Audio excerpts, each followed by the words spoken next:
સુરત શહેરમાંથી એક અત્યંત સંવેદનશીલ અને આકર્ષક સમાચાર સામે આવ્યા છે। ચોકબજાર પોલીસે એક 13 વર્ષીય સગીરાનું અપહરણ કરીને દુષ્કર્મ આચરવાના કેસમાં માત્ર ગણતરીના કલાકોમાં આરોપીને ઝડપી લીધો છે। સુરત ચોકબજાર પોલીસ મથક વિસ્તારમાં આવેલી રમણનગર સોસાયટી વેડ રોડ પાસેથી 25 મેના રોજ એક સગીરા અચાનક ઘરેથી ગુમ થઈ હતી।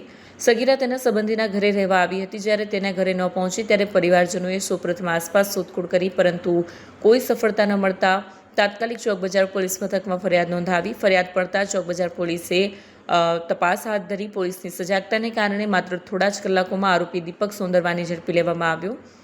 પૂછપરછમાં કબૂલાત કરી કે તેણે સગીરાને પ્રેમજાળમાં ફસાવી દીધી। આરોપીએ સગીરાને લગ્નની લાલચ આપી દુષ્કર્મ અપહરણ કર્યું, બાદમાં તેની સાથે દુષ્કર્મ આચર્યું। પોલીસે આરોપી સામે સગીરા સાથે દુષ્કર્મ આચરવા બદલ પોક્સો એક્ટ સહિતના ગંભીર કલમો હેઠળ ગુનો નોંધી ધરપકડ કરી છે। હાલ વધુ તપાસ હાથ ધરી છે। કેમેરામેન હકીમ શેખ સાથે વસીમ હાસમીનો રિપોર્ટ, આઝાદ ન્યૂઝ, સુરત।